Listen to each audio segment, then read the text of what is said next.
ஏன் அழுறீங்க? நான் ஒரு வக்கீல். தீராத எத்தனையோ வழக்குகளை தீர்த்து வச்சிருக்கேன். ஆனா என் சொந்த வழக்கை தீர்த்து வைக்கிறதுக்காக உங்ககிட்ட ஆலோசனை கேட்க இல்ல, முடிவு தெரிஞ்சுக்கலாம்னு வந்திருக்கேன். கௌரி, என்னை எதுக்காக விரும்பினேன்? இது கூட தெரியாதா? நீங்க என்ன விரும்பினீங்க, நான் உங்களை விரும்பினேன். நீங்க என்ன வெறுத்திருந்தா நான் உங்களை வெறுத்திருப்பேன்.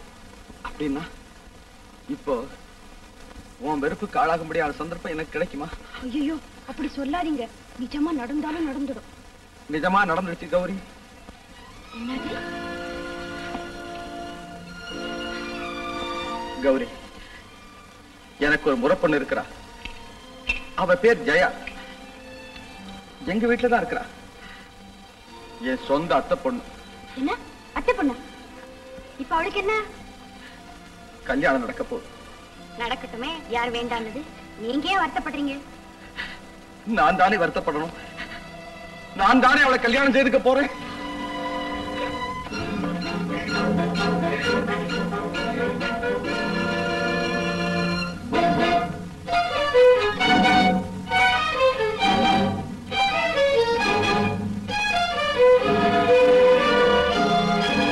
கௌரி, ஜெயாவை நான் கல்யாணம் செய்துக்க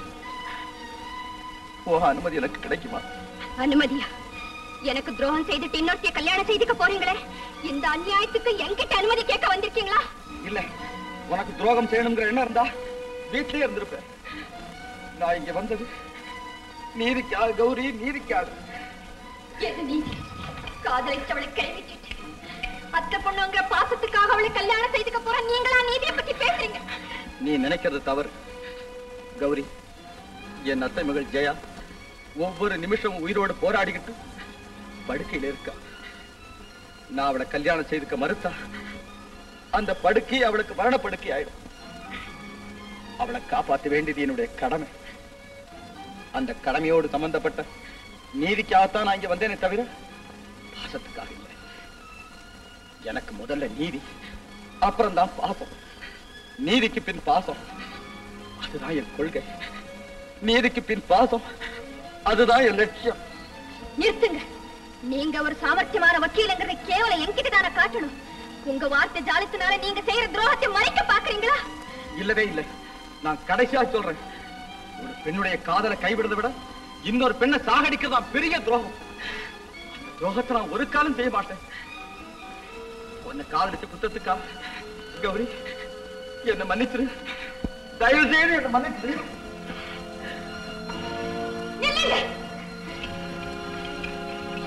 உங்க அத்தை பொண்ணை காப்பாத்துறதுக்காக என்னை கைவிட்டுட்டு போறீங்களா?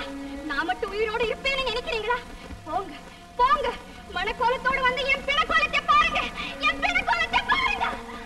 கௌரி, கௌரி.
மயிலே மஞ்சளே குங்குமமே தேனே திரவியமே செல்வமே கற்பகமே என்று யாரை அழைப்பேன்? யாரிடத்தில் துணையிருப்பேன்? காதலித்த கண்மணியை கைவிட்டு வந்தேனே. பூமுடிக்க நின்றவளும் புறப்பட்டு போனாளே போனாளே போனாளே. ஒரு பூவும் இல்லாமல் பொட்டும் இல்லாமல் போனாளே போனாளே போனாளே போனாளே.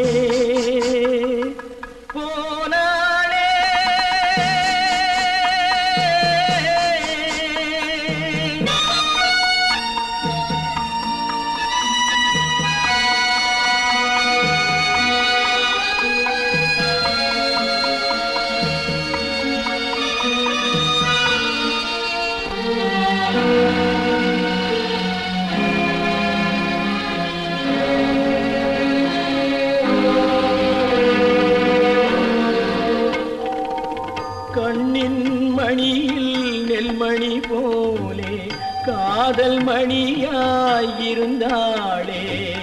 கண்ணின் மணியில் நெல்மணி போலே காதல் மணியாயிருந்தாளே.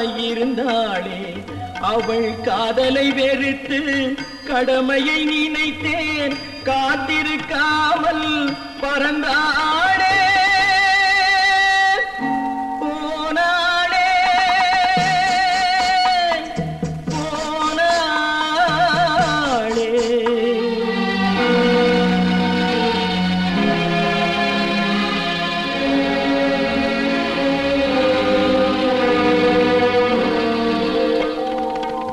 நெஞ்சினில் இருந்த கோயிலிலே ஒரு வஞ்சியை சிலையாய் வைத்தேனே. நெஞ்சினில் இருந்த கோயிலிலே ஒரு வஞ்சியை சிலையாய் வைத்தேனே. அந்த வஞ்சியின் காதலை வஞ்சித்ததாலே கொஞ்சம் குயிலும் மறைந்தாளே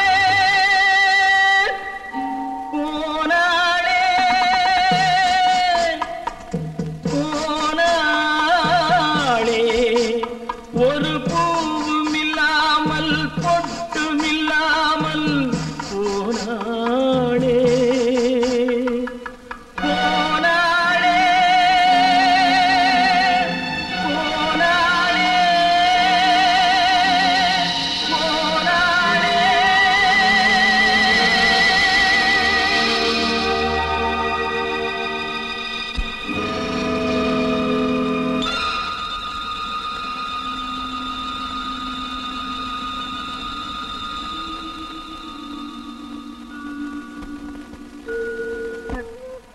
கல்யாணத்துக்கு முன்னால உனக்கு ஒரு கண்டம் இருக்குன்னு ஜோசியர் ஐயர் சாமி சொன்னாரு. அது சரியா போயிடுச்சு. இனி தாமதிக்கிறதுல பிரயோஜனம் இல்லை. உனக்கு என்னது மாமனுக்கு என்ன கட்டி வைக்க போறியா? நான் நல்லா இருக்குது உனக்கு பிடிக்கலையா? என்னம்மா இப்படி சொல்றேன்? வாக்கா நம்ம காப்பாத்த வேணாமா? அதெல்லாம் எனக்கு தெரியாது. கண்டிப்பா சொல்றேன், நான் மாமனை கட்டிக்க மாட்டேன். ஏமா உன் மனசுல வேற யாரையாவது நினைச்சிருக்கியா? அதையாவது சொல்லு. அப்பா கடைசியா சொல்றேன், இனிமே அந்த பேச்சை எடுக்காதீங்க. நம்ம பொண்ணு விஷயம் பெரிய மூங்கி போதற மாதிரி சிக்கலால இருக்கு.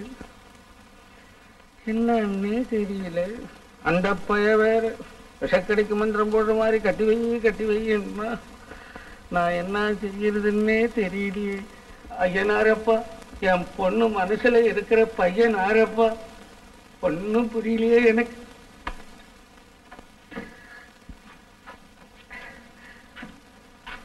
கல்யாணமே வேணான்னே சொல்றாரு. நான் என்ன செய்வேன்?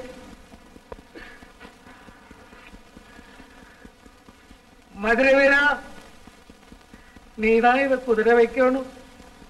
வழி தற்சமயம் காயாதான் இருக்கு. ஊதிதான் பழுக்க வைக்கணும். என்ன மச்சான் இது கதையா இருக்கு? கதையில கூட இப்படி இருக்காதுடா. பொண்ணுங்க கிட்ட கல்யாணம்னா பந்து மாதிரி குதிச்சுக்கிட்டு முந்தாணி வந்துருச்சுன்னு குதிக்கும்.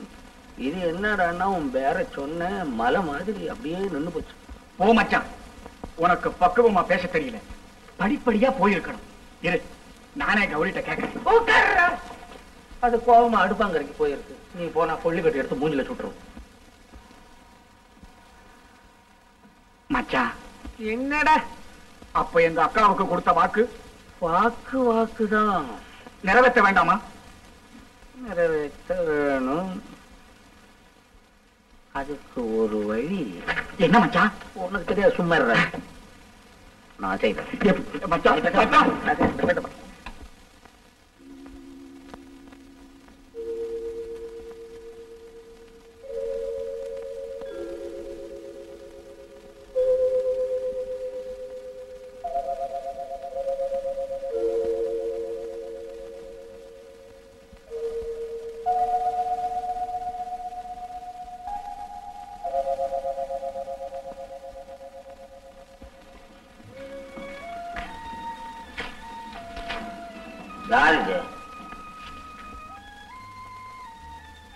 வக்கீல் ஐயாவா? ஏன் இங்க உட்கார்ந்து இருக்கீங்க? மனசு சரியில்லை, அவ்வளவுதான். அதுதான். நான் மனசு சரியில்லை உங்ககிட்ட வரலான்னு வந்தா நீங்க மனசு சரியில்லைன்றீங்க. நான் எங்க போய் சொல்றது? பரவாயில்ல, ஒரு நோயாளி கிட்ட இன்னொரு நோயாளி தன் துன்பத்தை சொல்றதுனால 2 பேர் மனசுக்கு நிம்மதி ஏற்படும். சும்மா சொல்லுங்க. வேற ஒண்ணும் இல்லைங்க. எனக்கு ஒரு பொண்ணு இருக்கு. அது என் சம்சாரம் தம்பிக்கே கட்டி வச்சிடணும்னு சொல்லிட்டு செத்து போச்சு. அது வாக்க நான் காப்பாற்றணும். பொண்ணு மாட்டேன்னுது. நீங்க வந்து கொஞ்சம் பஞ்சாயத்து பண்ணான்னு இல்லை. நீங்க என் மேல வச்சிருக்கிற அன்புக்கு ரொம்ப நன்றிங்க. ஆனா இது உங்க குடும்ப விஷயம். நான் வந்து தலையிடுறது அவ்வளவு நல்லா இருக்காது. அப்படி சொல்லக்கூடாதுங்க. உங்க உபதேசம் கேட்டா திருடம் கூட தியாகி ஆயிடும், முரடம் கூட சாந்தமாயிடும். உங்க இஷ்டப்படி ஆகட்டும். ரொம்ப நன்றிங்க. நீங்க என்னமோ துன்பம்னீங்களே, அதை நான் தெரிஞ்சுக்கலாமா? ஐயா, இன்பம் இருக்கே அது மனசுல தேங்கி நிக்கணும். ஆனா துன்பம் அப்படி இல்லை. பல கிளைகளா பிரிஞ்சு ஓடணும். அப்பதான் மனசுக்கு ஆறுதல் கிடைக்கும். வாங்க, போகும்போது பேசிட்டு போ. இதான் நம்ம வீடு.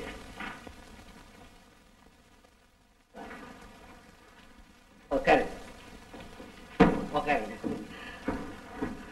வாடா வா. இவன்னா என் சம்சாரத்துடைய தம்பி முத்தையன்னு பேரு. என் பொண்ணை கட்டிக்கிற முறை இவனுக்கு தான் இருக்கு, வேற யாருக்கும் இல்ல.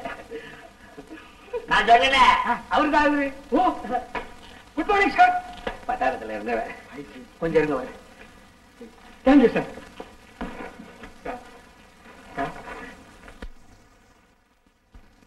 அம்மா, அன்னைக்கு கோர்ட்ல என்ன காப்பாத்தினாரு ஒரு வக்கீல், அவர் வந்திருக்காரு. கொஞ்சம் மோர் கொண்டா.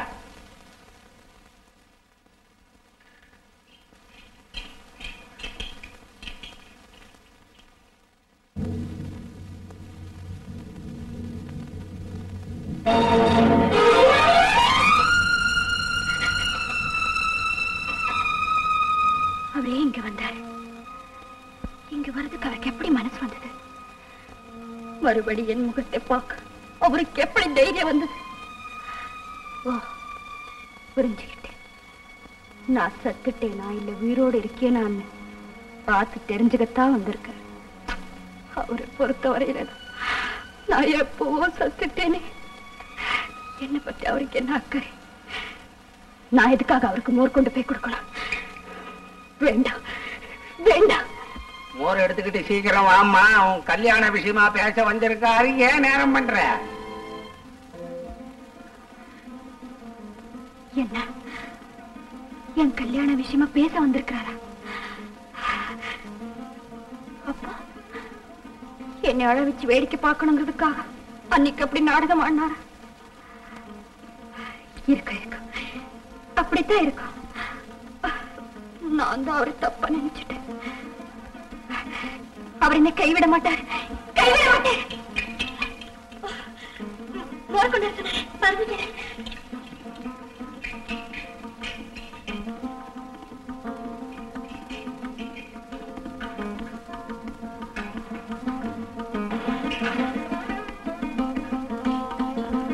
என்னால உங்களுக்கு ரொம்ப சிரமம். அப்படியெல்லாம் ஒண்ணும் இல்லைங்க. குடும்பம் சாப்பிடுங்க. இதான் நம்ம பொண்ணு.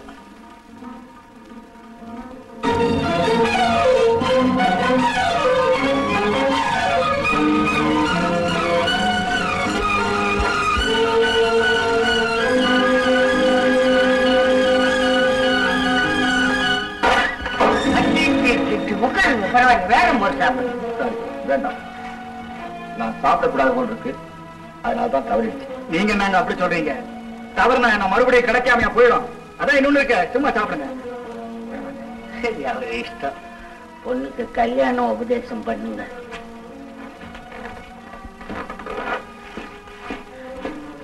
வந்து வந்து நீங்க உங்க மாமாவை கல்யாணம் செய்து கொள்ள மாட்டேன்னு சொல்றீங்களா? அப்படி சொல்லக்கூடாது. இதை சொல்லத்தான் இங்க வந்தீங்களா? ஆமா, அதுக்காகத்தான் வந்தேன். அப்பா சொல்ற மாதிரி மாமாவை கல்யாணம் செய்து கொள்ள வேண்டியதான் முறை. ஏன்னா உங்க அம்மா சாகும்போது... நிறுத்துங்க. நான் யாரை கட்டிக்கணும், யாரோட வாழ்க்கை நடத்தணும்னு எனக்கு நல்லா தெரியும். நீங்க ஒண்ணு சொல்ல வேண்டிய அவசியம் இல்லை. எல்லாம் உன் நன்மைக்கு சொல்றாங்க, அவர்கிட்ட போய் புச்சுக்கணும் கோச்சிக்கிட்டே. அப்பா, என் நன்மைக்காக இன்னொருத்தர் சொல்ல வேண்டிய அவசியம் இல்லை. இது நம்ம குடும்ப விஷயம். இதுல தலையிடத்துக்கு இவர் யார்? இவருக்கு எனக்கு என்ன சம்பந்தம்? இவரை பாக்கலுங்க. ஐயா ஐயா ஐயா ஐயா, அது பச்சை குழந்தை தெரியாம சிலட்டி உட்காருங்க. நான் தான் தெரியாம வந்துட்டேன், என்ன மன்னிச்சிருங்க. கௌரி, உன்னைய நேரா கேட்கிறேன். நம்ம கல்யாண விஷயத்தை பத்தி பின்ன என்ன சொல்றோம்? மாமா, நான் உன்னை கட்டிக்க மாட்டேன். போயிடு, இங்க இருந்து போயிடு. ரொம்ப வாய் அதிகமா போச்சு. வர வர உனக்கு ஒரு பெரிய மனுஷன் வக்கீல் பஞ்சாயத்துக்கு வந்திருக்காரு. அவன் அவமானப்படுத்தி அனுப்பிட்டு அவன் கட்டிக்க போறவன போயிட்டு போடுனா எங்க போவான்? யாரை கட்டிக்குவான்? என்னைய கட்டிக்குவான்? போகல.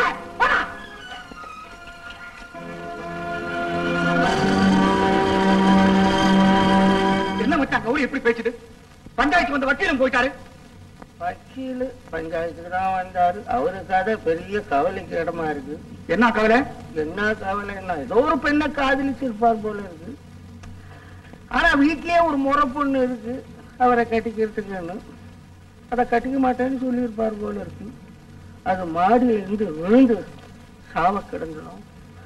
இதுக்காக போய் காதலிச்ச பொண்ணை நான் கட்டிக்க மாட்டேன்னு சொல்லிட்டு திரும்பி வந்து பார்க்கும்போது அந்த முறை பொண்ணு பணமா இருக்கும். அப்படியா? முறை பொண்ணையும் பறி கொடுத்துட்டு காதலிச்ச பொண்ணையும் கை விட்டுட்டு அதை மோதலாரு ஆகும். இல்லைன்னா கோர்ட்ல சும்மா டேபிள் அடிச்சு என்ன பேச்சு பேசுறாரு. நம்ம பொண்ணு கிட்ட பேசாம அவர் பாட்டி கொடுத்தாரு.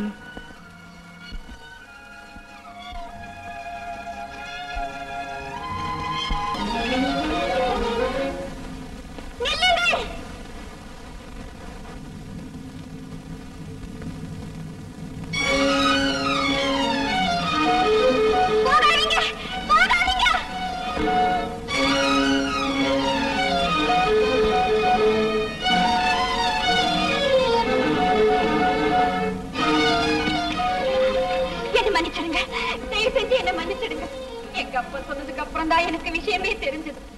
என்னை கைவிட்டுட்டு இன்னொருத்தைய கட்டிக்க போறதும் இல்லாம எனக்கு இஷ்டமில்லாத ஒருத்தனை கட்டிக்க சொல்ல வந்துட்டாரேன்னு அந்த ஆத்திரத்துல மனசுல இருந்த துன்பத்தை எல்லாம் கொட்டி உங்க மனசை புண்ணாகும்படியா பேசிட்டேன். அந்த தவறுக்காக எனக்கு ஏதாவது தண்டனை கொடுத்தா தான் நிம்மதி அடையும். எனக்கு இப்பவே தண்டனையை கொடுங்க, தண்டனையை கொடுங்க.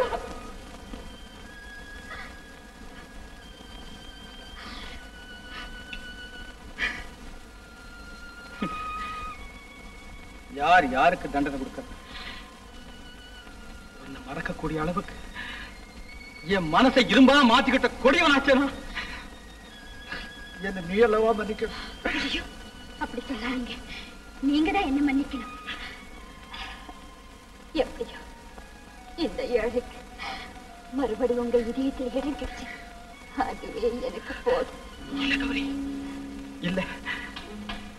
என் வரையில் நான் என் வாழ்வே இழந்து விட்டவன். நீயாவது உங்க அப்பா சொல்றபடி கேட்டு ஒரு நல்ல குடும்ப வாழ்க்கை அமைச்சுக்க போ. என்ன சொல்றீங்க?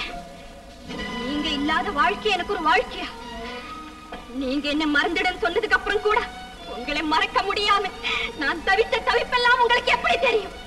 மறுபடி நீங்க எனக்கு கிடைக்கணுங்கிற விதி இருந்ததுனாலதான் தற்கொலை செஞ்சுக்க போன என்ன சாவு கூட ஏத்துக்கல. இப்ப நீங்க என்ன ஏத்துக்கல. இத பாருங்க, உண்மையில சொல்ல இந்த இடத்துல என் உயிரை பாத்தீங்க.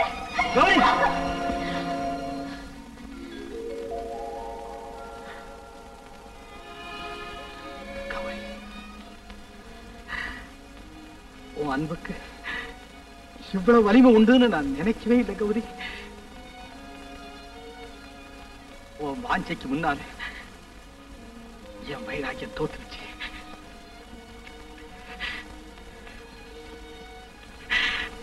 கௌரி, நீதான் என் மனைவி.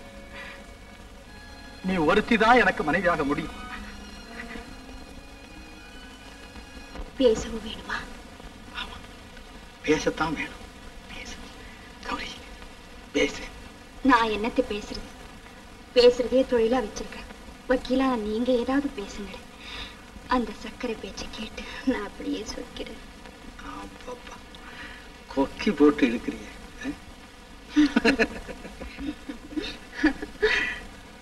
எப்படியோ இலை உதிர்காலம் போய் வசந்த காலம் வந்துருச்சு. வாடி போயிருந்த என் அழகு மலர் தோட்டம் இப்ப பூத்து குலுங்குது. அது எங்க பூத்து குலுங்குது?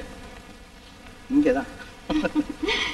அப்பா, இப்போ என் மனசு எப்படி இருக்கு தெரியுமா? எப்படி இருக்கு?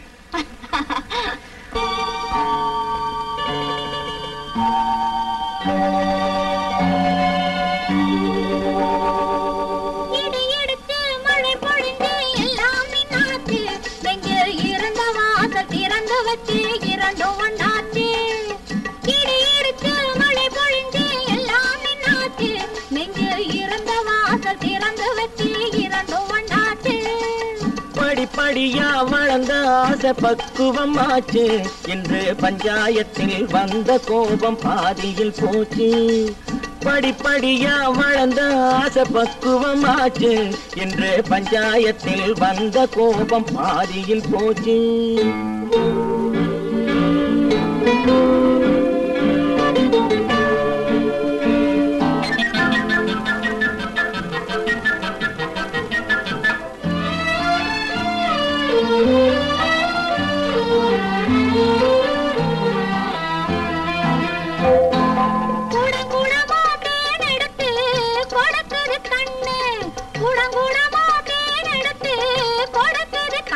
சும்மா குடு குடுன்னு நடந்த காலு தயங்குது நின்னு.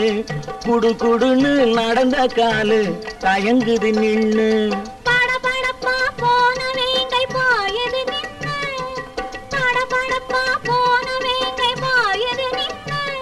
அத பார்க்க பார்க்க மயக்கம் வந்து சாயுது கண்ணு. பார்க்க பார்க்க மயக்கம் வந்து சாயுது கண்ணு. நெஞ்சில் இருந்த வாசல் திறந்து வச்சு இரண்டும் ஒண்ணாச்சு.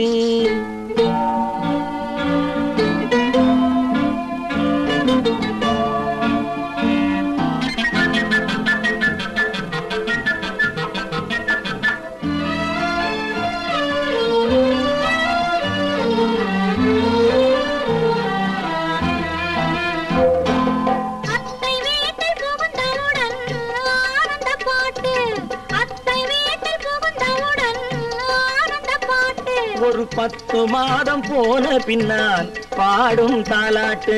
10 மாதம் போன பின்னால் பாடும் தாலாட்டு.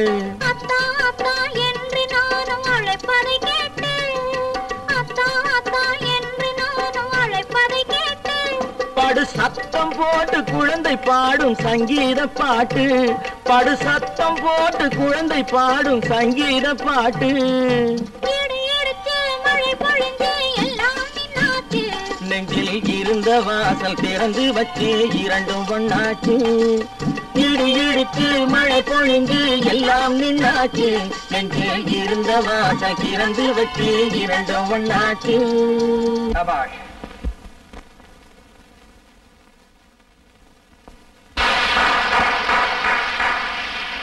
வக்கீலையா, ரொம்ப பிரமாதம். ரொம்ப நல்லா இருக்கு உன் யோகியதை. அங்க பஞ்சாயத்து, இங்க காதல் லீலை.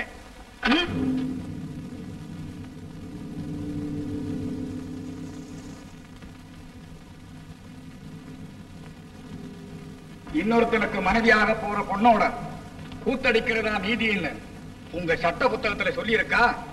விருப்பம் இல்லாத ஒரு பெண்ணை வற்புறுத்தி கல்யாணம் செய்ய சொல்றது குற்றம்னு சட்ட புத்தகத்துல சொல்லி இருக்கு. தெரியுமில்ல? ரோஷம் உள்ளவன் இப்படி செய்வான், தெரியுமில்ல?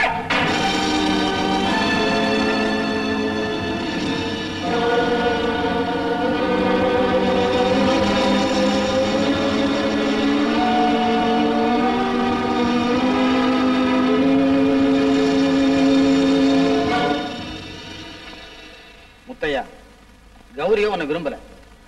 அதனால உன் வாழ்க்கைக்கு வேற துணையை தேடிக்க. வீணா நம்ம 2 பேரும் சண்டை போடுறதுல அர்த்தமே இல்லை. போ முத்தையா, போ.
உங்களை பாத்துக்கிறேன்.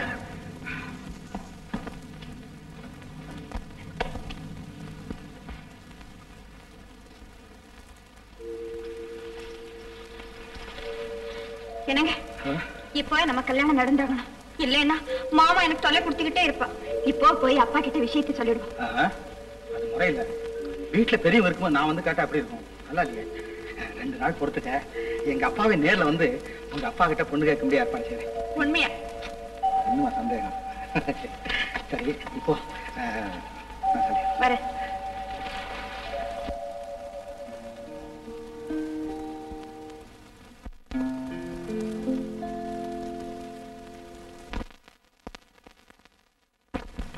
அப்படியா? ஆமா.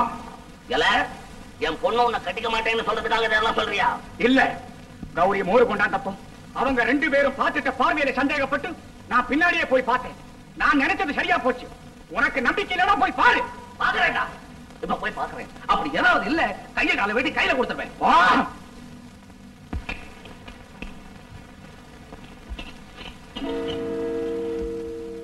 உங்களுக்கு அந்த சிரமம் வேண்டாம், நானே வந்துட்டேன். கௌரி, முத்தையன் சொன்னது அத்தனை உண்மைதான். அப்பா, எனக்கு வக்கீல் முன்னையே தெரியும். கேட்டியா மச்சான்? முறை மாப்பிள்ளைக்கு முன்னாடி வக்கீலை தான் கட்டிப்பேன்னு சொல்றான். என்ன தைரியம்? பொண்ணை தொட்ட மம்டி வெட்டுவேன். ஓஹோ, அப்பாவும் மகன் ஒண்ணு சேர்ந்துட்டீங்களா? எங்க அக்காவுக்கு நீ கொடுத்த வாக்கு என்ன ஆகுது? கொடுத்த வாக்கு படிக்காண்டா எப்பவும் நடப்பேன். என் பொண்ணு ஒத்துக்கலைன்னா என்ன செய்ய சொல்றேன்? இருக்கிறது ஒரே பொண்ணு, அதை அழவிட்டு என்ன வேடிக்கை பார்க்க சொல்றேன். நீ அப்போ முடிவுதான் என்ன? முடிவு நான் சொல்றேன். அது இஷ்டப்படி அது கல்யாணம் பண்ணிக்கிட்டோம். உனக்கு டவுன்ல நல்ல பொண்ணை பார்த்து கட்டுறேன். நீ என்ன கட்டுற? என் கல்யாணத்தை முடிச்சுக்க எனக்கு தெரியும். கல்யாணமே முடிச்சுதானே? முடிச்சுக்கா. பெரிய இடத்து சம்பந்தம் கிடைக்க போகுதுங்கிற சந்தோஷத்தை வீணா என்ன விரோதம் பண்ணிக்காதே. இந்த கல்யாணத்தை நான் நடக்க விட மாட்டேன். போனா என்ன பயமுறுத்த? நான் பார்த்த பிறந்த பய மீசைய பிச்சு விடுவேன். மச்சான் என்ன மச்சான்? கட்ட போட போட முடியாது. மச்சான் கொண்டுடுவா போட முடியாது. மச்சான் ஓடுற நான் சொல்றேன், உன்னை நான் பார்த்துக்கிறேன். எல்லாரும் பாத்தா சொன்னா பக்கம் டேபிள் கிட்ட சண்டை போடுறேன்.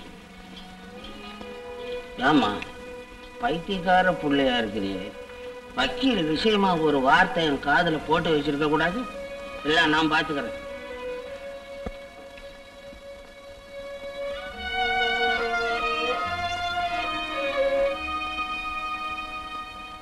நான் என்னத்த சொல்றது சரஸ்வதி, உன் புள்ள வந்த உடனே கேளு.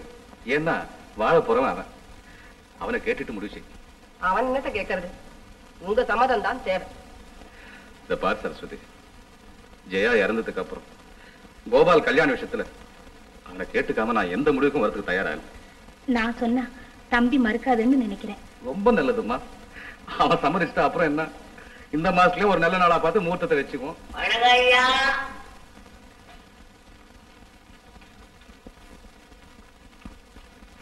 யார் நீ? காட்டூர் சிவசாமின்னு சொல்லுவாங்க. சரி, ஏதாவது விஷயம் இருந்தா பென்ஷன் எழுதிட்டு ஸ்டேஷன் வந்து பாரு. அடிதடி கேஸ் இல்லைங்க, நல்ல விஷயம். அம்மா ஆளு ஏன் இது என் சம்சாரம், அது என் மூத்த மருமக. அப்போ முடிச்சிட வேண்டியதுதான். என்ன அது? உங்க பையன் இருக்காங்களே, ஆமா, அவன் கேஸ் தான். புரியும்படி சொல்லியா? என்னங்க பசங்க கேஸ் தான் போலீஸ் ஸ்டேஷனுக்கு தினம் வருது. இந்த விஷயத்த சொல்லி தொலையா. உங்க பையன் நம்ம பொண்ணு என்ன அது இடம் தெரியாம உலகிட்டு இருக்க? நான் ஒன்னும் வளரலைங்க. என் பொண்ணுதான் உங்க மகன் பேரை சொல்லிக்கிட்டு கோவாளு கோவாளுன்னு வளரிக்கிட்டு இருக்கு. அதனாலதான் 2 பேருக்கும் கல்யாணத்தை பண்ணிடலான்னு உங்ககிட்ட சொல்ல வந்தேன். நிறுத்துங்க. என் பிள்ளை அப்படியெல்லாம் தவறான வழியில போகக்கூடியவன் இல்லை. நீங்க சொல்றத போய். நான் ஏமா போய் சொல்றேன், உங்க மகனே கேட்டு பாருங்களேன். அவனை என்னத்த கேட்கறது? ஏயா, என் பொண்ணு உன் பிள்ளைய விரும்புறா, அதனால அவனுக்கு தான் கட்டி கொடுக்கணும் சொல்ல உனக்கு எவ்வளவு தைரியம்? டவுன்ல இருக்கிற பையன் வயக்காட்டுக்கு வந்து என் பொண்ணு கிட்ட இப்படி எல்லாம் பேசுறது எவ்வளவு தைரியம்? நான் உங்களை கேட்கறது நியாயமா? அப்படியே இருந்தாலும் ஒரு பொண்ணை வச்சிருக்கிறவங்க வரிய வந்து சம்பந்தம் பேசுறது முறையான்னு கேட்கறேன். முத்தி போன ஒருபாடு முறையாவது கிரையாவது. நாளைக்கு உங்க பையனை என் பொண்ணை எடுத்துன்னு போட்டான்னு வச்சுக்கோங்க. அப்புறம் நீங்க என்ன கேட்பீங்க? ஏயா பெரிய மனுஷனாச்சே, எங்க காதுல ஒரு ஊத கூடாதா இந்த விஷயத்தை பத்தி அப்படின்னு கேட்பீங்கல்ல. இப்ப நம்ம கவனிக்கல, என்ன குடிமொழி போதா சப் ரிஜிஸ்டார் இருக்கவே இருக்காரு, முடிச்சு போடுறாரு. என்னது? அஸ்வதி, இந்த ஆளுகிட்ட எதுக்கு பேச்சு? நமக்கு கோபால் வரட்டும், கேட்டு பார்ப்போம். அப்படி இந்த ஆளு சொல்றது உண்மையா இருந்து கோபால் அந்த பொண்ணையே விரும்புறான்னா, அவன் விரும்புறா கூட நான் சாதிக்க மாட்டேன். இந்தங்க ஐயா, மரியாதையா நீங்க இந்த எண்ணத்தை விட்டுடுங்க. இல்ல இதனால பெரிய ஆபத்துல வந்து விடும். நீங்க என்ன சொன்னாலும் சரி, என் உயிர் இருக்கிற வரைக்கும் இந்த கல்யாணம் நடக்காது, நடக்க விட மாட்டேன்.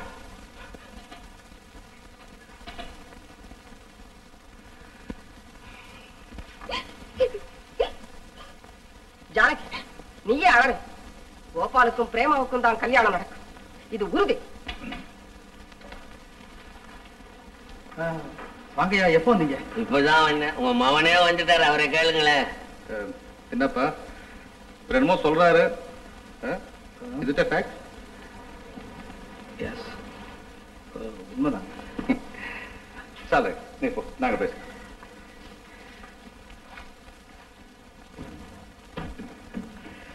உட்காருங்க. பரவாயில்ல இருக்கட்டும். அட இனிமே நான் சம்பந்தம் ஆயிட்ட. உட்காரியா. என்ன சாப்பிடுறீங்க? பொண்ணு சாப்பிடுங்களா? நல்லா இல்லையா? நான் அதை கேட்கல, இப்ப என்ன சாப்பிடுறீங்கன்னு கேட்டேன். அதாவது முதல்ல வந்திருக்கீங்க நம்ம வீட்டுக்கு, ஏதாவது சாப்பிட்டு தானே போகணும். என்னத்துக்குங்க? அட சாப்பிட்டு போனியா?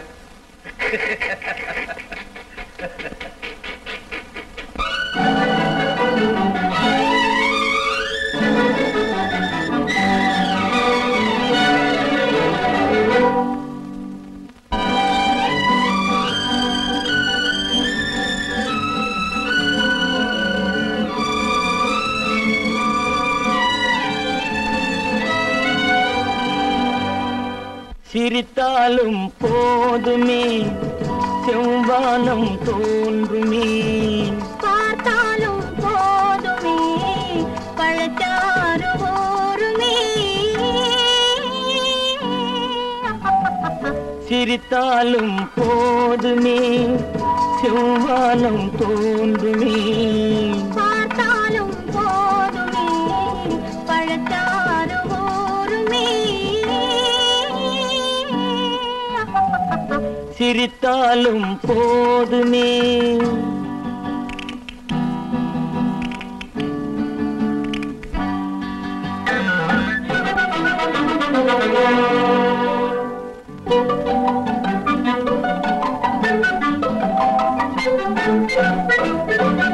நினைத்தாலும் போதுமே நிலை மாறி போகுமே அனைத்தாலும் போதுமே அலைப்பாயும் நெஞ்சமே நினைத்தாலும் போதுமே நிலை மாறி போகுமே அனைத்தாலும் போதுமே அலைப்பாயும் நெஞ்சமே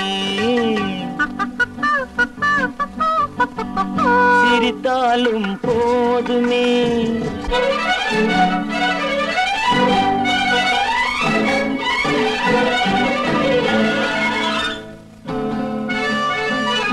இல்லாத ஏட்டிலே எழுதாத பாட்டிலே சொல்லாத சொல்லிலே சுவையாகும் காதலே இல்லாத ஏட்டிலே எழுதாத பாட்டிலே சொல்லாத சொல்லிலே சுவையாகும் காதலே சிரித்தாலும் போதுமே செவ்வானம் தோன்றுமே பார்த்தாலும் போதுமே பழச்சாறு ஊறுமே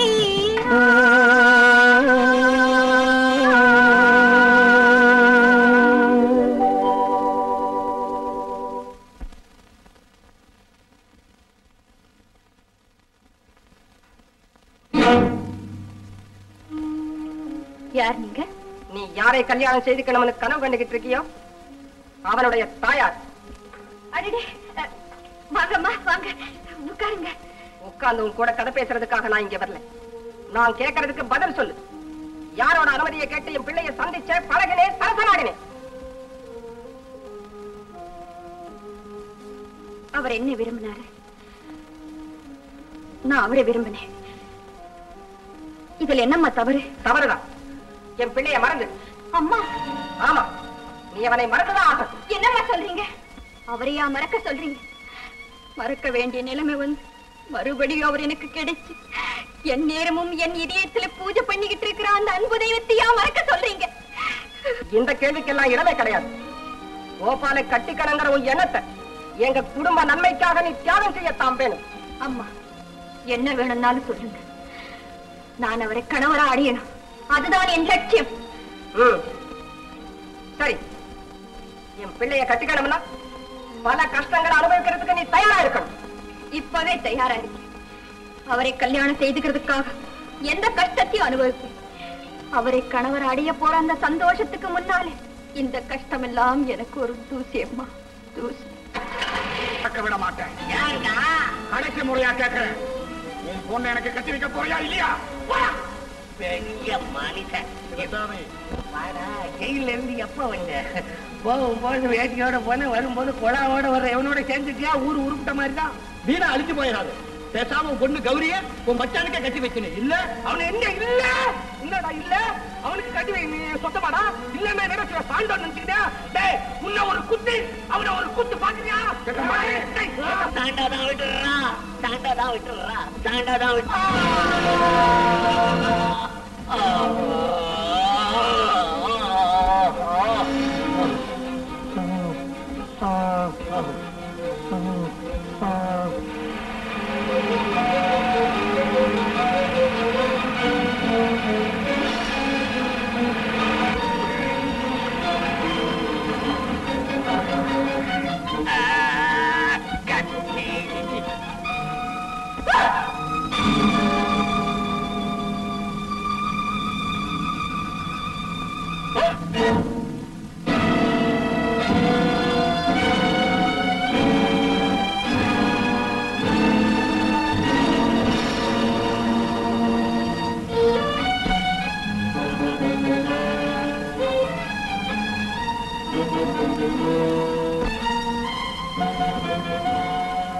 அவன் விரும்பினாலும் நான் சம்மதிக்க மாட்டேன். இந்த கையா மரியாதையா உங்க இடத்தை விட்டுடுங்க. இல்ல இது பெரிய ஆபத்துல வந்து முடியும். நீங்க என்ன சொன்னாலும் சரி, நான் உயிரோட இருக்கிற வரைக்கும் இந்த கல்யாணம் நடக்காது, நடக்க விட மாட்டேன்.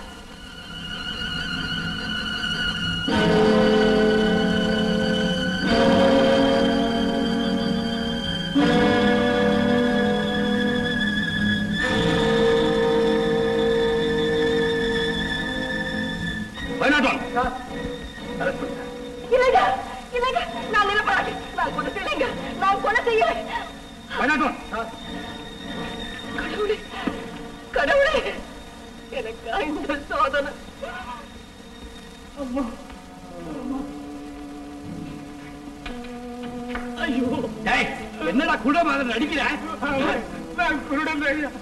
குருடனா? நீ எழுதிட்டு வந்தீங்க, ரொம்ப நல்லதா போச்சு. என்ன முனியாண்டி இன்னும் தீக்கலையா? இவன் ஒரு குருட்டு கழுது. என்னது?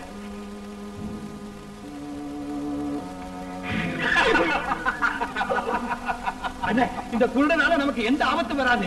இப்பவே கொண்டு போய் வெளியில தூக்கி போட்டு வந்தாரு முனியாண்டி. இல்ல, சிறு துரும்பும் பல்லு குத்த உதவும் சொல்லுவாங்க. கேஸ் முடிகிற வரைக்கும் இவனை இங்க எங்கேயாவது ஒரு அறையில் அடைச்சு வைப்போம். அதுவும் சரிதான்.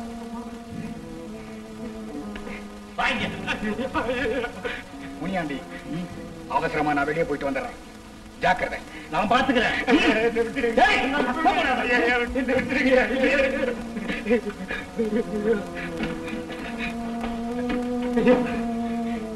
ஹலோ, கோபால் பேசுறேன். அண்ணனா, என்னண்ணா சமாச்சாரம்? அம்மா அம்மா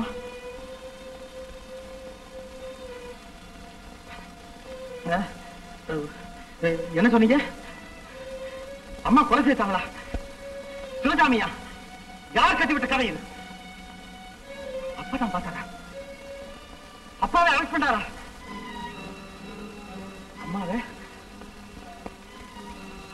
அரெஸ்ட் பண்ணாரா?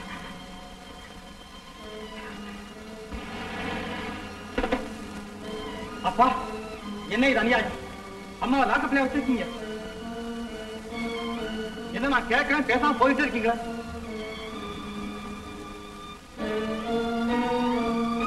அப்பா, அம்மா கொலை செய்த நீங்க பாத்தீங்களா? நானே தான். நான் தான் அதுக்கு ஐவிட்னஸ். ஐவிட்னஸ்? இப்பவே போய் அம்மாவை ஜாமீன்ல வீட்டுல கூட்டியாரன். கோபால், சொல்லுங்க.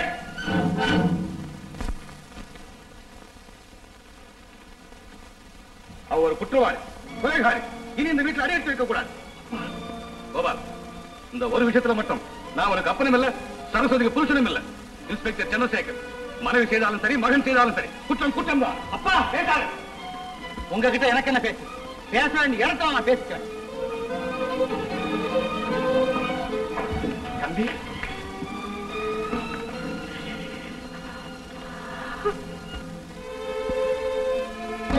அப்படியா? ஏன் சார் துணை இப்ப எங்க இருக்கு? ஆஸ்பத்திரியில பிரேத பரிசோதனை நடந்துருக்கு. கௌரி, கௌரி,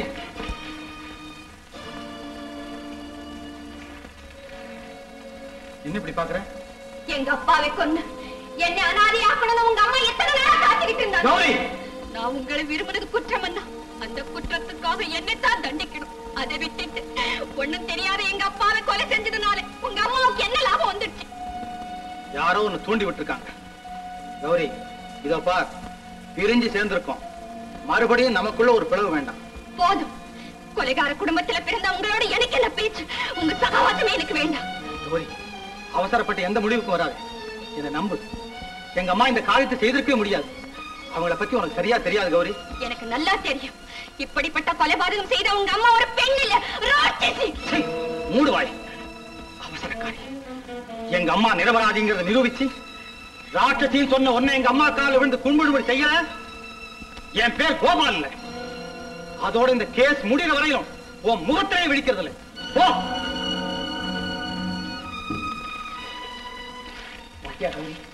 மகா பயங்கரமானவர். நாளை குண்ணியை கொண்டாலும் கொண்டுடுவான். இன்னொரு அவனை மறந்தது. வா, ஆஸ்பத்திரிக்கு போலாம்.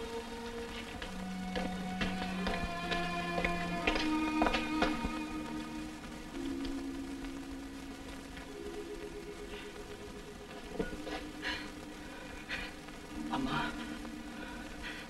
அம்மா,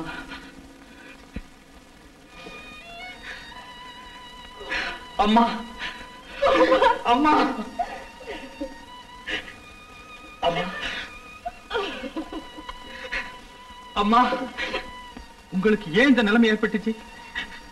ஏம்மா உங்களுக்கு இந்த நிலைமை ஏற்படணும்? விதி யார விட்டுச்சு கோபா? யார விட்டுச்சு? இல்லம்மா, யாரோ செய்த தவறு உங்களுக்கு இந்த நிலைமை ஏற்படுத்தி இருக்கு. அம்மா, அவ்வளவு பெரிய சிங்கார மாளிகையில இருந்து ஆட்சி செய்த உங்களை இந்த சிறையில் அடைக்க அப்பாவுக்கு எப்படி அம்மா மனசு வந்தது? எப்படி மனசு வந்தது? தம்பி, நான் ஒரு பாவமும் அறிய எப்படியோ இந்த பழி என் மேல விழுந்துடுச்சு. சந்தர்ப்ப சூழ்நிலை சாதகமா இருந்ததுனால நான் என்ன சொன்னாலும் உங்க அப்பா நம்ப மாட்டேங்கிறாங்க. என் தெய்வமே என்ன நம்பலைங்கும் போது இனி இந்த உலகத்துல என்ன யார் நம்புவாங்க? யார் நம்புவாங்க? நான் நம்புறேம்மா, நான் நம்புறேன். கோபா, அம்மா, மனைவியை பத்தி கணவனுக்கு தெரியலன்னாலும் மாதாவை பத்தி மகனுக்கு தெரியும். கணவனுக்கு மனைவி ஒரு சேவகி, ஆனா மகனுக்கோ மாதா ஒரு பக்தி பீடம், பாச கோயில். அந்த கோயில்ல குடிகொண்டிருக்கிற அன்பும் அமைதியும் எப்படிப்பட்டதுன்னு எனக்கு தெரியும்.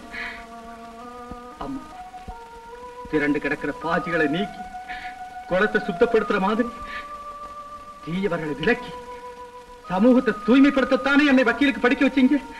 அப்படிப்பட்ட பொது சேவைக்காக சட்டத்தை படிச்ச எனக்கு அந்த சட்டத்தாலேயே என் தாயின் புனிதத்தன்மை நிலைநாட்ட சந்தர்ப்பம் கிடைச்சதுக்காக நான் சந்தோஷப்படுறேன்மா, ரொம்ப சந்தோஷப்படுறேன். தாயே, அப்பா மட்டும் இல்ல, அவர் மகனும் சட்டத்தை மதிக்கிறவன் தான். சட்டம் எப்பவும் நீதியை சார்ந்துதான் இருக்கும். அந்த நீதியின் மூலமாவே நீங்கள் நிரபராதிங்கிறத நான் நிரூபிச்சு காட்டுறேன். என் ஆசீர்வதிங்க தாயே, என் ஆசீர்வதிங்க தாயே.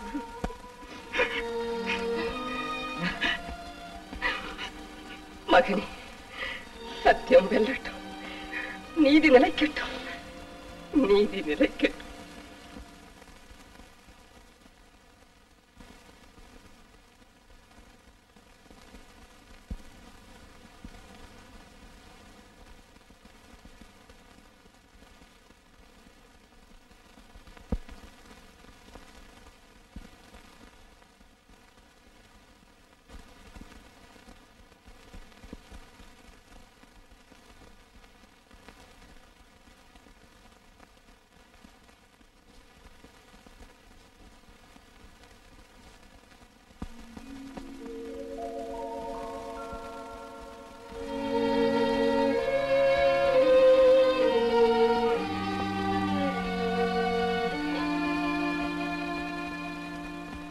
என்னங்க,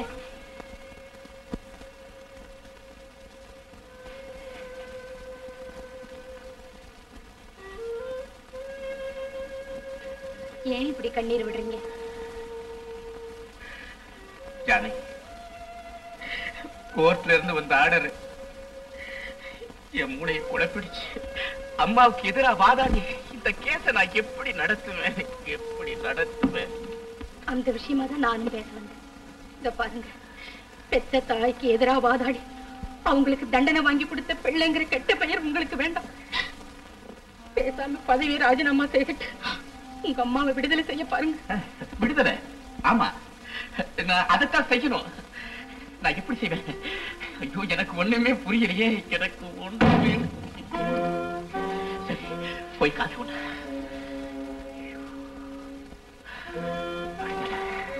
நான் இப்படி செய்வேன், என்னமா செய்வேன்? செய்யல.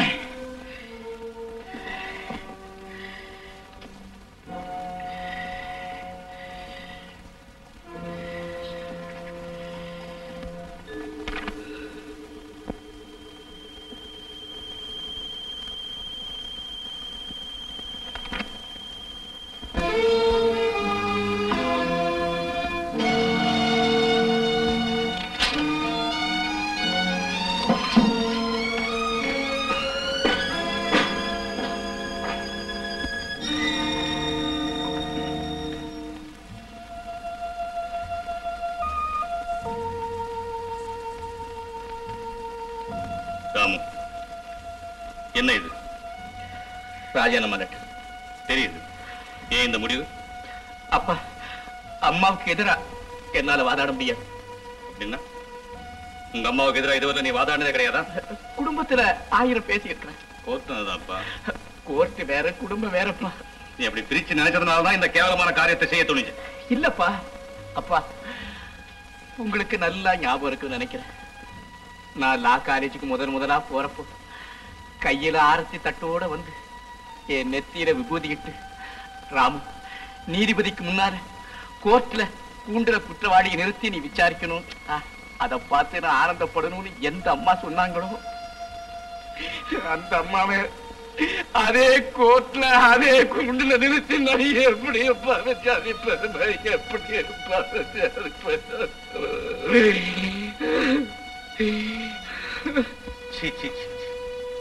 நீ இப்படி பாசத்துக்கு பண்ணிற ஒரு பலகீனமானவன் தெரிஞ்சிருந்தா உன்னை வக்கீலுக்கே படிக்க வச்சிருக்க மாட்டேன். டேய், உன்னுடைய ஒரு தாய்க்காக உலகத்தில் இருக்கிற கோடிக்கணக்கான தாய்மார்களுக்கும் பொதுவா இருக்கிற நீதியின் பாதை இருந்து ஒதுங்க பாக்குறியா? தாயா இருந்தா என்ன, மகனா இருந்தா என்னடா? தவறுதான். கடவுளே தவறு செய்தாலும் ஏன்னு கேட்கறதுக்கு மனித தர்மத்துக்கு உரிமை உண்டு. அப்பா, ராமு, உங்க அம்மா சிவசாமியை கொலை செஞ்சது கண்ணால பார்த்தவன் நான். அவளை அரெஸ்ட் பண்ணி லாக்கப்ல வச்சது நான். இந்த நிலைமையில நீ ராஜினாமா பண்ண எல்லாரும் என்னதானே தவறா நினைப்பாங்க? அப்பம் புள்ளை எல்லாருமே பாசத்துக்கு கட்டுப்பட்டவங்க, அதுக்காக சட்டத்தையே மீறுவாங்க, ஏன் சட்டத்தையே சாதகமாக்குவாங்க அப்படின்னு பேசுவாங்களே. நல்லா யோசனை பண்ணி பாருப்பா. அப்பா, நீங்க என்னென்னமோ சொல்றீங்கப்பா, ஆனா என் மனசுங்கிற வண்டு பாசங்கிற அந்த மனதை சுத்தி வட்டப்படுதுப்பா. நான் என்னப்பா பண்ணுவேன்?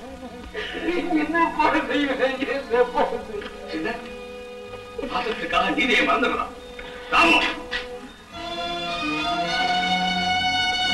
நீதிங்கிற அச்சாணியிலே தான் இந்த உலகமே சுற்று.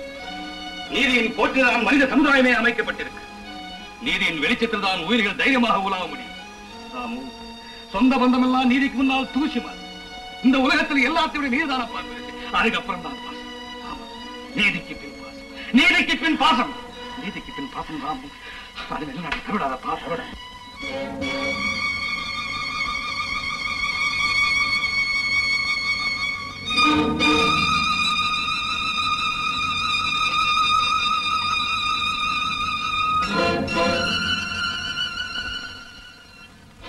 அப்பா, உங்க வார்த்தைகளின் உள்ளத்தை தொட்டடிச்சு எனக்கு உணர்ச்சி உண்டாயிருச்சு.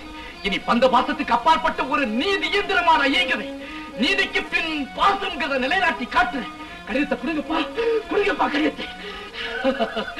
ராமு, சேவஸ், கேரி ஆன்.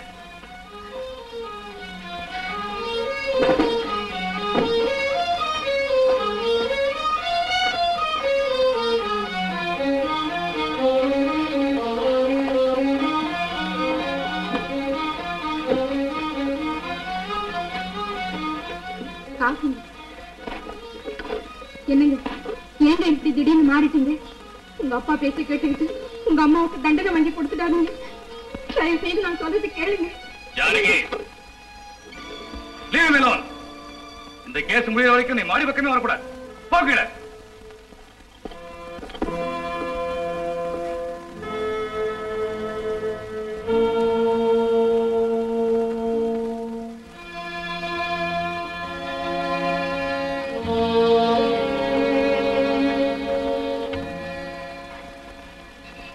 தம்பி, உங்க அப்பாவும் உங்க அண்ணனும் அம்மாவுக்கு எதிராயிட்டாங்க. உங்க அண்ணன் அம்மா மேல குற்றப்பத்திரிக்கை தாக்கல் செய்ய போறாரு. நீங்க நிறைய பாயிண்ட்களை வச்சு பேசி உங்க அண்ணனை தோக்கடிச்சு எப்படியாவது அம்மாவை காப்பாத்திடுங்க தம்பி, எப்படியாவது காப்பாத்திடுங்க.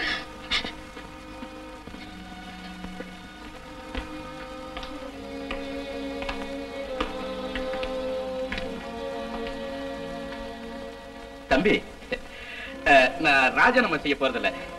கோர்ட்ல கேஸ் அட்டன் பண்ண போறேன். ரொம்ப சந்தோஷம். வேற ஒண்ணும் இல்ல தம்பி, அம்மாவை கூண்டுல நிறுத்தி வச்சுக்கிட்டு அண்ணனும் தம்பியும் மோதிக்க முடியாத ஒரு நிலம் உண்டாயிடுச்சு பாரு. அதை நினைச்சுதான் நான் ரொம்ப வருத்தப்படுறேன். அதுலயும் உனக்கு இது மாதிரி கிரிமினல் கேஸ்ல அதிக அனுபவம் இல்லையடா. அந்த கவலை உங்களுக்கு வேண்டாம். என் தாய் மேல் சுமத்தப்பட்ட பயங்கரமான இந்த பழியை போக்கு எந்த கிரிமினல் சிங்கத்தோட மோத தயாரா இருக்கேன். Please don't disturb me.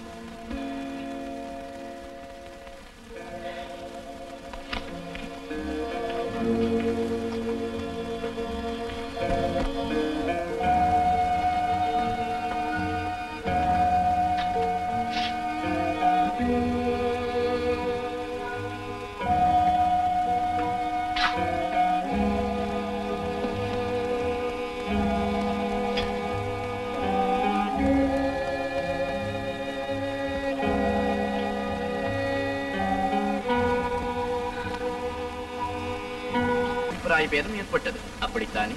ஆமாம். விளக்கம் தேவை.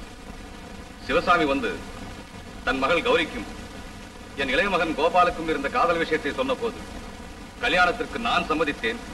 ஆனால் சரஸ்வதி அம்மாள் சம்மதிக்கவில்லை. ஏன்? தன் அண்ணனுடைய இரண்டாவது மகளையும் எங்கள் குடும்பத்திற்கு கொண்டு வர அந்த அம்மா விரும்பினார்கள். Your Honor, please note this point. That's all. நீங்கள் தானே இன்ஸ்பெக்டர் சந்திரசேகர்? ஆமாம். எத்தனை வருஷம் சர்வீஸ்? 20 வருஷம். இந்த 20 வருட அனுபவத்தில் பெண் ஆணை கொலை செய்வதை நீங்கள் பார்த்திருக்கிறீர்களா? அல்லது இப்படிப்பட்ட வழக்கையாவது தாக்கல் செய்திருக்கிறீர்களா? கேள்விக்கு பதில். Objection, Your Honor. சாட்சியை, அதுவும் பொறுப்புள்ள ஒரு போலீஸ் அதிகாரி அவமதிக்கும் கேள்வி. யுவர் ஆனர், வழக்கு சம்பந்தப்பட்ட சில உண்மைகளை மனோதத்துவ ரீதியாக நான் தெரிந்து கொள்ள விரும்புகிறேன்.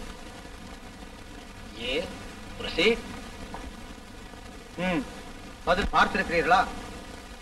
கேள்விப்பட்டிருக்கிறேன். ஆனால் என் சர்வீஸில் நான் நேரில் பார்த்தது இதுதான் முதல் தடவை. ஆமாம். கொலையை பற்றி முன்னதாகவே உங்களுக்கு ஏதேனும் தகவல் கிடைத்ததா?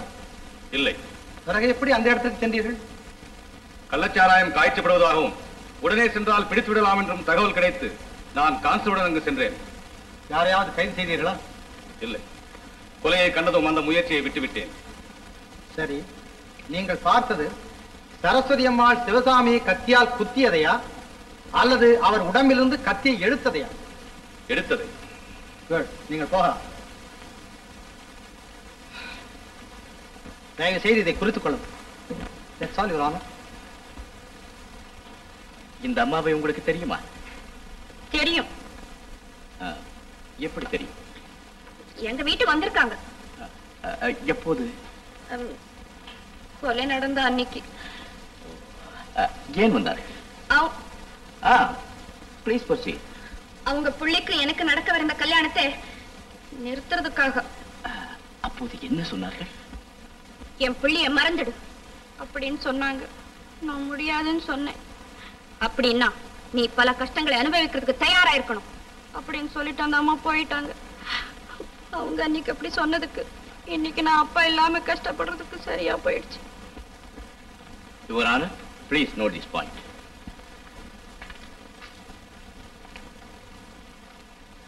அன்று அவர்கள் அப்படி சொன்னதற்கும் இன்று அப்பா இல்லாமல் கஷ்டப்படுவதற்கும் சரியா போய்விட்டது என்று சொன்னீர்களே, அதன் அர்த்தம் என்ன? வேற என்ன? சொன்னபடியே அந்த அம்மா எங்க அப்பாவை கொலை செஞ்சுட்டாங்கன்னு அர்த்தம்.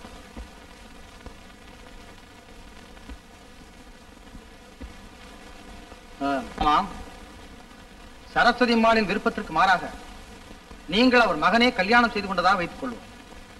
அதன் பிறகு அந்த அம்மாள் உங்கள் இருவரையும் வீட்டை விட்டு வெளியே போகும்படி சொல்லிவிட்டால் கஷ்டமா தான் இருக்கும். என் வார்த்தையை மீறி என் மகனை கல்யாணம் செய்து கொண்டாயே, அதனால் நீ அவனை பார்க்க கூடாது, அவனோடு பேசக்கூடாது என்று அந்த அம்மாள் உங்களை தடுத்தான்.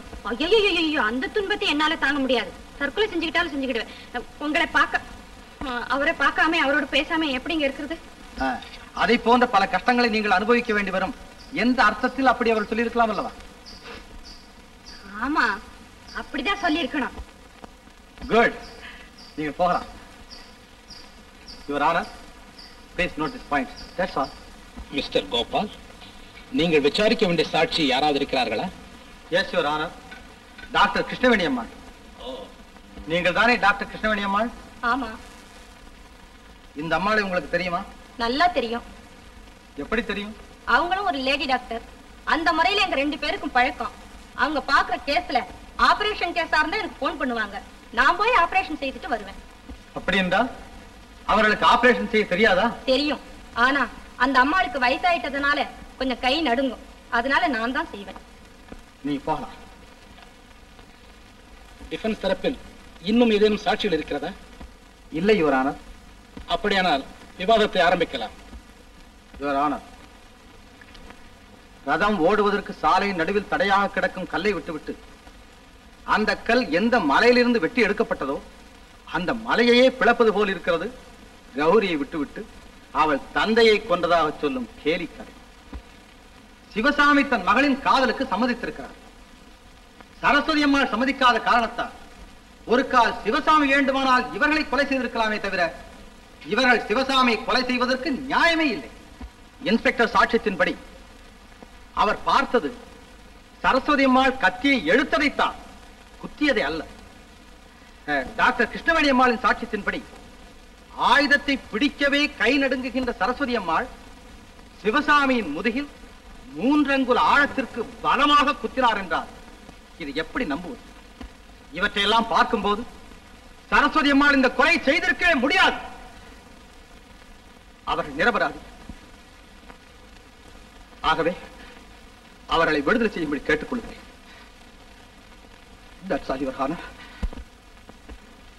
யுவரான இன்ஸ்பெக்டரின் சாட்சியத்தின்படி சரஸ்வதி அம்மாளின் விருப்பத்திற்கு தடையாக இருந்தவர் சிவசாமி. அதனால் தான் அவர் சிவசாமியை கொலை செய்திருக்கிறார். சிவசாமியை கொலை செய்யும் போது அந்த காட்சியை கண்ணால் கண்டவர் இன்ஸ்பெக்டர் சந்திரசேகர். கத்தியில் இருந்து எடுக்கப்பட்ட ரேகையும் சரஸ்வதி அம்மாளின் வலதுகை ரேகையும் ஒரே மாதிரியாக இருப்பதாக ரேகை நிபுணர்களால் நிச்சயிக்கப்பட்டிருக்கிறது. அது மட்டுமல்ல, டாக்டர் கிருஷ்ணவேணியின் சாட்சியத்தின்படி ஆயுதத்தை தொடுவதற்கே கை நடுங்குகின்ற சரஸ்வதி அம்மாள் 3 அங்குல ஆழம் பதிந்திருந்த கத்தியை எடுப்பதற்கு மட்டும் எங்கிருந்து பலம் பெற்றார்? சரஸ்வதி அம்மாள் சிவசாமியை ஒருமுறை குத்திவிட்டு மீண்டும் குத்துவதற்காக கத்தியை எடுத்திருக்கிறார். அதை இன்ஸ்பெக்டர் பார்த்திருக்கிறார். கத்தி, கைரேகை, கல்யாண சம்பந்தப்பட்ட ஊர்ஜிதப்படுத்துகிறது. ஆகவே கிபிகோ 302வது செக்ஷன் படி இவருக்கு தண்டனை அளிக்க வேண்டும் என்று கேட்டுக்கொள்கிறேன்.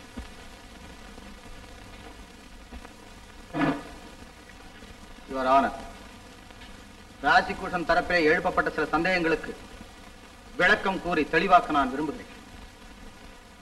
முதலாவதாக, கத்தியிலே இருந்த ரேகையை பற்றி கூறப்பட்டது. சரஸ்வதி அம்மாள் கத்தி எடுத்திருக்கிறார். ஆகவே அவளின் கைரேகை அதிலே படிந்ததில் ஆச்சரியமே இல்லை. அடுத்தபடியாக, குத்தப்பட்ட கத்தியை எடுப்பதற்கு எப்படி பலம் வந்தது என்றும் கேட்கப்பட்டது. குத்துவதற்கு தேவையான பலம் எடுப்பதற்கு தேவையில்லை என்பது எல்லோருக்கும் தெரிந்த உண்மை. சரஸ்வதி அம்மாள் ஒரு டாக்டர். டாக்டருக்கு வேண்டியவர்கள், வேண்டாதவர்கள், விரோதிகள், நண்பர்கள் என்ற வித்தியாசமே இருக்க முடியாது. மரணத்தோடு போராடி கொண்டிருந்த ஒரு மனிதருக்கு முதல் சிகிச்சை அளித்து எப்படியாவது அவர்களை பிழைக்க வைத்து விடலாம் என்கிற ஒரு நம்பிக்கையில் தான் அவர்கள் கத்தி எடுத்திருக்கிறார்.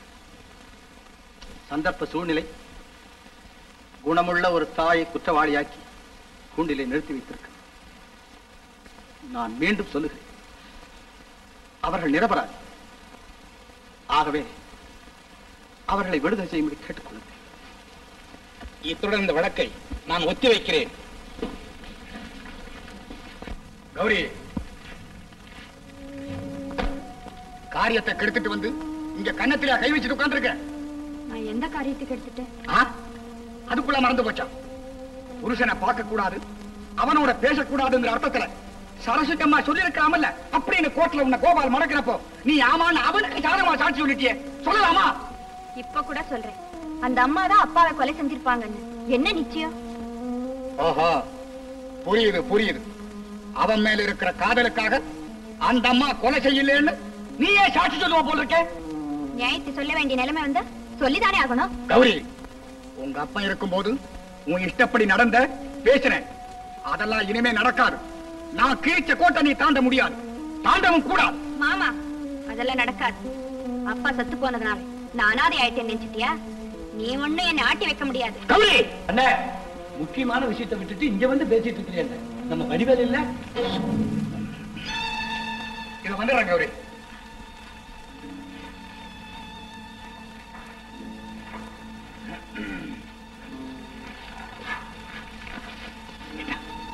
வடிவேல கத்தி துப்பாக்கி எல்லாம் ஆரம்பிட்டான். அவன் பணத்தோட வந்து காத்துக்கிட்டு இருக்கிறாங்க. இந்த வழி சதா சதா காரியம் முக்கியமான போவான்.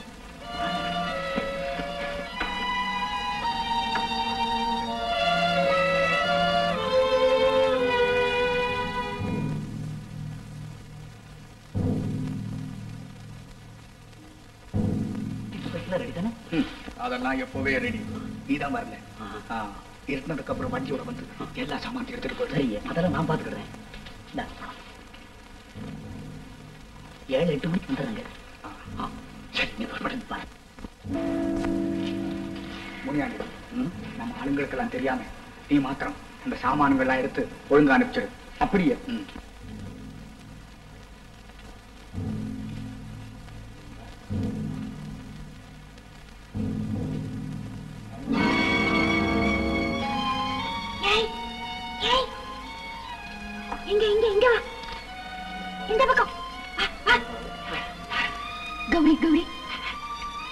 நீ எங்க இப்படி வந்த?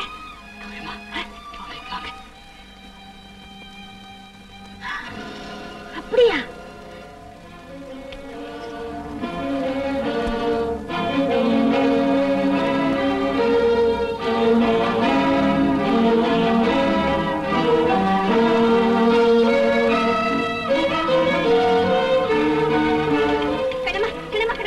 அவசரமா டவுனு போன கொஞ்சம் சைக்கிள் கூட. அட நீ எப்ப கத்துக்கிட்ட? அப்புறம் சொல்றேன். குடி குடி.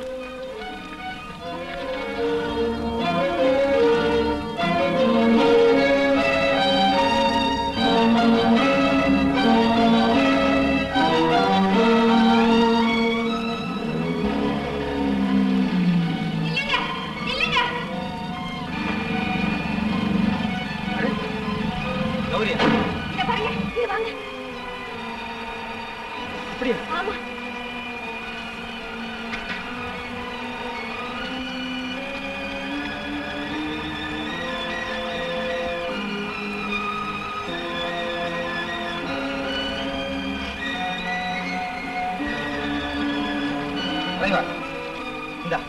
இந்த லெட்டரை கொண்டு போய் சுப்பையாப்பிள்ளை இன்ஸ்பெக்டர் இருக்கார்ல, ஆமா, அவர்கிட்ட கொடுத்து முத்தையனுடைய பட்டறை கூட்டும். சரிங்க சார், சீக்கிரம் போ, சைக்கிள் எடுத்துக்கோ. கௌரி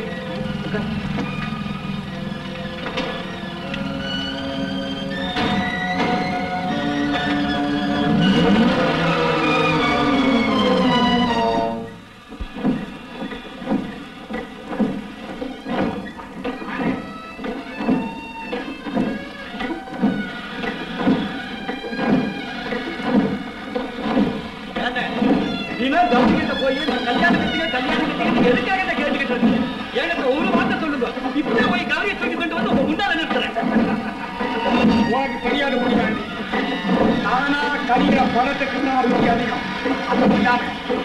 போட்டு தீர்ப்புக்காக காத்துட்டு இருக்கேன். கேட்டு என்ன ஆச்சு? முனியாண்டி, கொலை செஞ்ச நம்ம 2 பேரும் இங்க சந்தோஷமா இருக்கிறோம். ஆனா அங்க கோர்ட்ல அண்ணன் தம்பிகளுக்குள்ளார அடிச்சிட்டு கிடக்குறாங்க முட்டா பட்டங்க. எப்படியோ அந்த அம்மா தூக்குல தொங்கத்தான் போறான். நான் கௌரி கழுத்துல தாலி கட்டத்தான் போறேன். நடக்காது. ஆமா முத்தையா, நீங்க 2 பேரும் பேசிக்கிட்டு இருந்தா நான் மறைவில் இருந்து கேட்டேன். நல்ல முறையா சொல்றேன், சிவசாமியை கொலை செய்த குற்றத்துக்காக உடனே போலீஸ்ல சரணடைஞ்சு. இல்லைன்னா என்னடா செய்வேன்? நீதியின் கண்ணில் இருந்து என் கையிலிருந்து நீங்க தப்ப முடியாது. இந்த இடத்துல இருந்து நீங்க தப்ப முடியாது.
யுவரான, சரஸ்வதி அம்மாள் குற்றவாளி அல்ல என்பதற்கு இதுவரை கூறப்பட்டவையெல்லாம் வெறும் வார்த்தை அளவிலே உள்ள அனுமானங்கள் தானே தவிர சாட்சிகளின் வாயிலாக வந்த ஆதாரங்கள் இல்லை. சரஸ்வதி அம்மாளுக்கு எந்தவித சாட்சியமும் இல்லை. இருக்கிறது.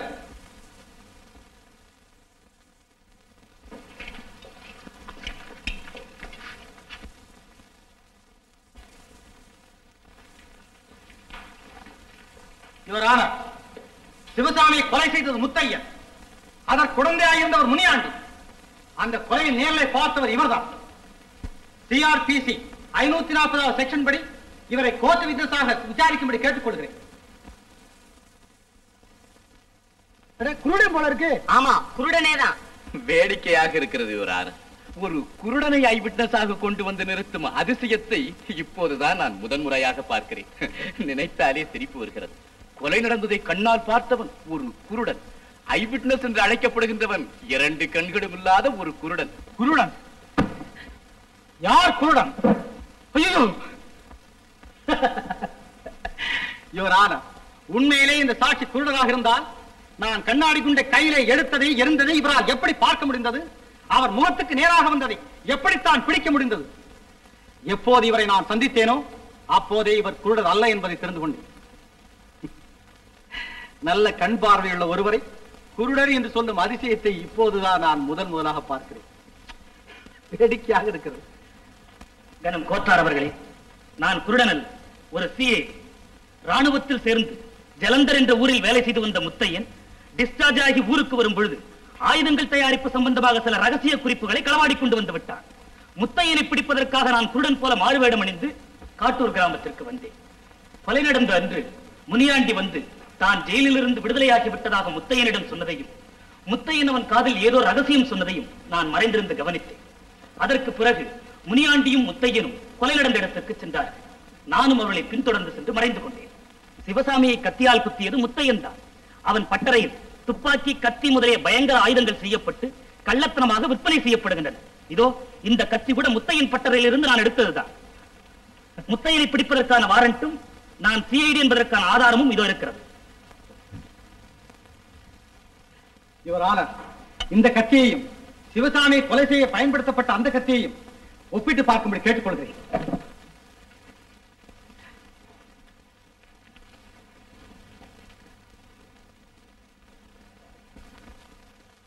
ஆம், 2 கத்திகளும் ஒரே மாதிரியாகத்தான் இருக்கின்றன. இந்த வழக்கை விசாரித்த வகையில் சிவசாமியை கொலை செய்தது முத்தையன் தான் என்பது தக்க சாட்சியங்களுடன் நிரூபிக்கப்பட்டு விட்டது. ஆகவே சரஸ்வதி அம்மாள் நிரபராதி என்று முடிவு செய்து அவரை விடுதலை செய்கிறேன். இந்த வழக்கில் தன் மனைவி என்றும் பாராமல் சட்டப்படி அவரை கைது செய்த இன்ஸ்பெக்டர் சந்திரசேகர் அவர்களையும், சரஸ்வதி அம்மாள் தன்னை பெற்ற தாயாக இருந்தும் சட்டப்படி ஒரு அரசாங்க வக்கீல் செய்ய வேண்டிய கடமையில் இருந்தும் மாறாமல் விவாதம் புரிந்த ராமு அவர்களையும், தந்தை தமையன் என்றும் பாராமல் தன் தாயின் விடுதலைக்காக விவாதம் புரிந்த வக்கீல் கோபால் அவர்களையும் நான் மனதார பாராட்டுகிறேன். இந்த குழுமி பாசத்திற்கு அப்பாற்பட்டு நீதிக்கு பின் பாசம் என்பதை நிலைநாட்டி விட்டார்கள்.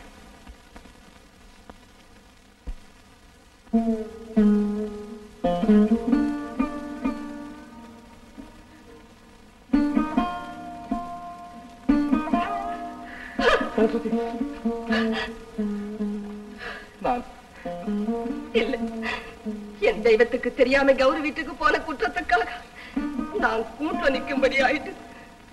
என் வாழ்க்கையில நான் செய்த தவறு இது ஒண்ணுதான். என்ன மன்னிச்சிடுங்க. இல்ல சார், என் கடமையை நான் செஞ்சேன், அதனால நீ பாதிக்கப்பட்ட.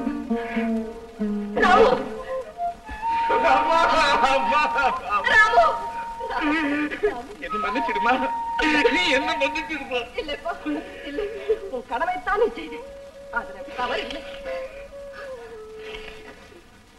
கோபால், கோபால், கோபால், அம்மா, கோபால், அம்மா, அம்மா, அம்மா, அம்மா, அம்மா. இல்லை, இல்லப்பா, அம்மா கொஞ்சம் மன்னிப்பு கேட்டுக்க.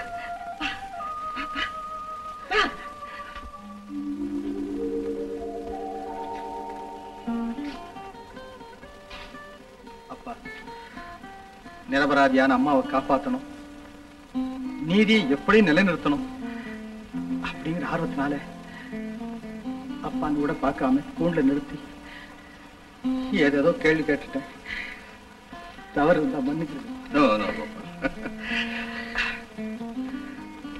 மனைவின்னு பார்க்காம நானும், தாயின்னு பார்க்காம ராமுவும் எப்படி நீதிக்காக பாடுபட்டோம், அதே மாதிரி அப்பா அண்ணன் பார்க்காம நீயும் நீதிக்காக தான் பாடுபட்டு இருக்கப்பா. அதை பத்தி நான் பெருமைப்படுறேன். You're right, perfectly right.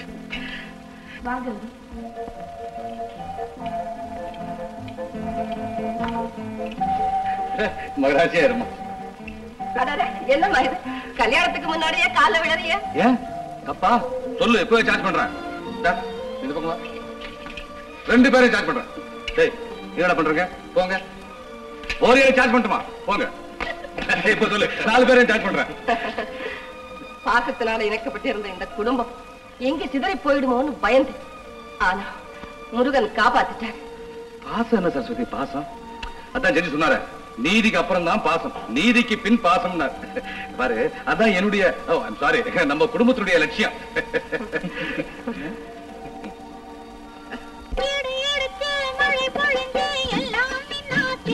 நெஞ்சில் இருந்த வாசல் திறந்து வச்சு இரண்டும் ஒண்ணாச்சு.